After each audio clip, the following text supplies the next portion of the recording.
بسم اللہ الرحمن الرحیم۔ ان قسم کی عورتوں کو کبھی اولاد نہیں ہوتی۔ اولاد کا ہونا ایک اللہ کا نایاب تحفہ ہے۔ اولاد کے حصول، خاندان کی نسلی ترقی، ہر انسان کی ضرورت پاکیزہ خواہش ہوتی ہے۔ ایک شادی شدہ جوڑے کی خوشیاں اس وقت تک ادھوری رہتی ہیں جب تک اس جوڑے کی گود میں اولاد جیسی نعمت موجود نہ ہو۔ بحیثیت مسلمان ہمارا ایمان اور یقین ہے کہ اچھی اور نیک صالح اولاد اپنے والدین کے لیے مغفرت و بخشش کا ایک ذریعہ ہے۔ بے اولاد کا جب بھی ذکر آئے تو ہمارے ذہنوں میں یہ خیال آتا ہے کہ اس کی وجہ عورت ہی ہوگی۔ اس وجہ سے بہت سارے خاندان پریشان ہو جاتے ہیں، خاص طور پر خواتین کا استحصال بھی ہوتا ہے، جبکہ یہ ہرگز ضروری نہیں کہ بے اولادی کی وجہ سے صرف عورت ہی ہو سکتی ہے۔ بے اولاد ہونے کی وجہ مرد حضرات بھی ہو سکتے ہیں۔ ناظرین، اگر ہم ہمارے معاشرے میں دیکھیں تو وہ عورت ہمیں بہت مطمئن دکھائی دیتی ہے جس کی اولاد ہوتی ہے، جبکہ اس کے مقابلے میں دوسری عورت کو دیکھا جائے جس کی اولاد نہیں ہوتی، اس کے لیے زندگی خوشگوار گزارنا ایک ناممکن سی بات دکھائی دیتی ہے۔ آج کی ویڈیو میں ہم آپ کو 7 ایسی عورتوں کے بارے میں بتائیں گے جو کہ پریوں نے حضرت سلیمان علیہ السلام کو بتایا کہ ایسی عورتیں کبھی اولاد پیدا نہیں کر سکتی۔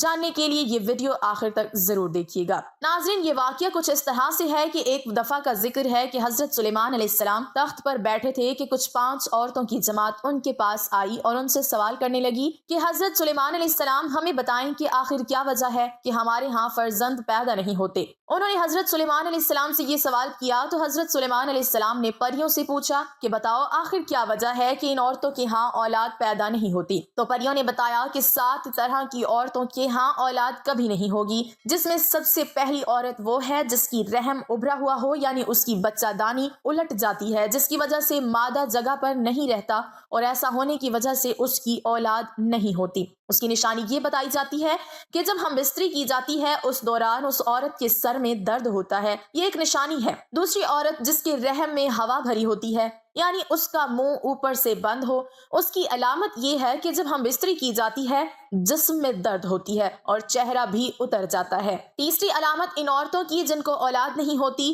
وہ یہ ہے کہ ان کے رحم میں گوشت زیادہ ہوتا ہے، جس کی وجہ سے اس کا منہ بند ہو جاتا ہے۔ عام طور پر یہ شکایت موٹی عورتوں میں دیکھی جاتی ہے اور اس کی علامت یہ بتائی جاتی ہے کہ جب وہ ہم بستری کرتے ہیں اس کے بعد ان کی ریڑھ کی ہڈی میں درد ہوتا ہے، اس وجہ سے وہ پیدا نہیں کر سکتی۔ ناظرین، اس کے بعد پریوں نے جو نشانی بتائی وہ یہ ہے کہ جس عورت کے رحم میں کیڑے پیدا ہو جاتے ہیں اس وجہ سے بھی بچے پیدا نہیں ہوتے، اور اس کی علامت یہ بتائی گئی کہ ہم بستری کے دوران ان عورتوں کی پنڈلیوں اور پاؤں کی ایڑیوں میں درد ہوتا ہے، جن کے ساتھ یہ شکایت ہو وہ ماں نہیں بن سکتی۔ اس کے بعد اگلی نشانی یہ بتائی کہ ان کے رحم میں گرمی حد سے زیادہ ہو جاتی ہے، خون ملنا بند ہو جاتا ہے اور مادہ وہاں ٹھہر نہیں پاتا۔ ناظرین، اس کی جو علامت بتائی گئی ہے وہ یہ ہے کہ دل میں گھبراہٹ ہوتی ہے اور ایسی عورت کو غشی کے دورے پڑتے ہیں۔ اس لیے جن عورتوں میں یہ علامات ہوں ان میں بھی اولاد کا پیدا ہونا ایک مشکل چیز دکھائی دیتی ہے۔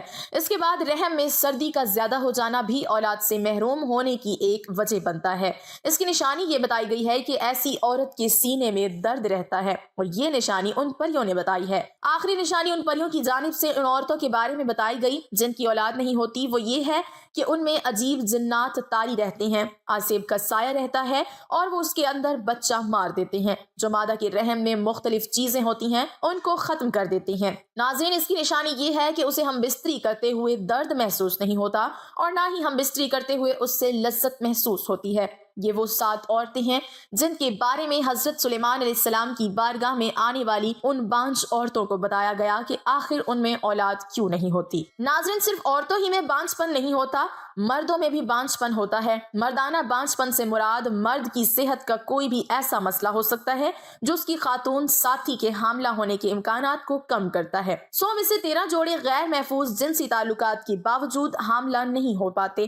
مردوں اور عورتوں میں بانجھ پن کی بہت سی وجوہات ہو سکتی ہیں۔ بانجھ پن کے 1/3 سے زیادہ معاملات میں مسئلہ مرد کے ساتھ ہی ہوتا ہے۔ یہ اکثر مرد کے سپرم کی کم پیداوار یا سپرم کی ترسیل کے ساتھ مسائل کی وجہ سے ہوتا ہے۔ بالغ صحت مند سپرم نہ بنا پانا بہت سی چیزوں پر منحصر ہوتا ہے، مسائل خلیات کو نطفہ بننے سے روک سکتے ہیں۔ مسائل منی کو انڈے تک پہنچنے سے روک سکتے ہیں۔ مردانہ بانجھ پن کی بنیادی وجوہات یہ ہیں۔ سپرم کی خرابی۔ سب سے زیادہ عام مسائل میں نطفہ بنانے کے مسائل ہوتے ہیں، جیسے بعض اوقات بہت کم تعداد میں بنتا ہے یا بنتا ہی نہیں ہے۔ طرز زندگی کے انتخاب سپرم کی تعداد کو کم کر سکتے ہیں، جیسے تمباکو نوشی، شراب پینا اور کچھ دوائیں لینے سے بھی سپرم کی تعداد کم ہو سکتی ہے۔ مردانہ اعضاء کی بیماری میں رگیں سوج جاتی ہیں۔ یہ بانجھ مردوں میں زیادہ عام ہوتی ہے اور خون کی مناسب نکاسی کو روک کر سپرم کی نشو و نما کو نقصان پہنچاتے ہیں۔ اندرونی انزال اس وقت ہوتا ہے جب منی جسم میں پیچھے کی طرف چلی جاتی ہے، وہ عضو تناسل سے باہر نکلنے کی بجائے آپ کے مثانے میں چلی جاتی ہے۔ ایسا اس وقت ہوتا ہے جب آپ کے مثانے کے اعصاب اور پٹھے جنسی عمل کے دوران بند نہیں ہوتے ہیں۔ منی میں نارمل سپرم ہو سکتا ہے، لیکن منی عضو تناسل سے خارج نہیں ہوتی، اس لیے یہ اندام نہانی تک نہیں پہنچ سکتی۔ یہ بیماری ادویات یا اعصابی نظام کی صحت کے مسائل کی وجہ سے ہو سکتی ہے۔ علامات میں انزال کے بعد ابر آلود پیشاب اور خشک انزال ہو سکتے ہیں۔ بعض اوقات مرد کا جسم ایسے جراثیم بناتا ہے جو اس کے اپنے سپرم پر حملہ کر دیتے ہیں۔ جراثیم اکثر چوٹ، سرجری یا انفیکشن کی وجہ سے بنتی ہے۔ وہ نطفے کو حرکت اور عام طور پر کام کرنے سے روکتے ہیں۔ یہ جراثیم سپرم کے لیے انڈے میں داخل ہونا مشکل بنا سکتے ہیں۔ ناظرین، یہ تھی کچھ ایسی وجوہات جو بے اولادی کا سبب بنتی ہیں۔ ناظرین، ہم دیکھیں تو عورتوں کو اس حوالے سے دیکھا جاتا ہے، قصوروار اٹھایا جاتا ہے، جبکہ ایسا نہیں ہے۔ عورتوں کی بجائے کبھی مردوں میں بھی نقص ہوتا ہے، لیکن ہمارا معاشرہ اس چیز کو ماننے سے قاصر دکھائی دیتا ہے اور اس بات کو تسلیم نہیں کیا جاتا، جو کہ بالکل ایک غلط بات ہے۔ بے اولادوں کے لیے انتہائی مجرب وظیفہ، قرآنی وظیفہ آپ کو بتا دیتے ہیں۔ جو میاں بیوی اولاد کی نعمت سے محروم ہوں اور ڈاکٹر، حکیم و طبیب علاج سے عاجز آ چکے ہوں، ان کو چاہیے کہ وہ اللہ تعالیٰ پر کامل بھروسہ کرتے ہوئے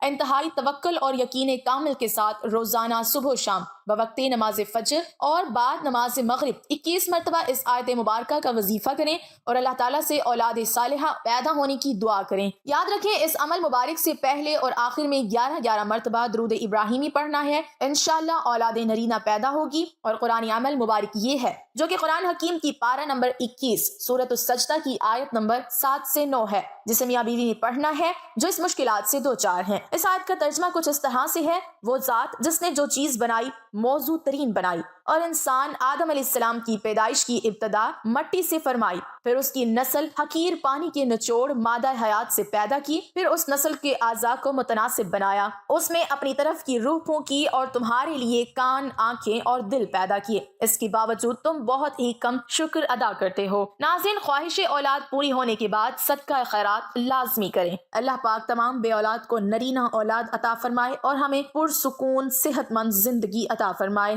آمین۔ ناظرین، کمنٹ باکس میں اللہ کے 99 ناموں میں سے ایک نام ضرور ٹائپ کریں۔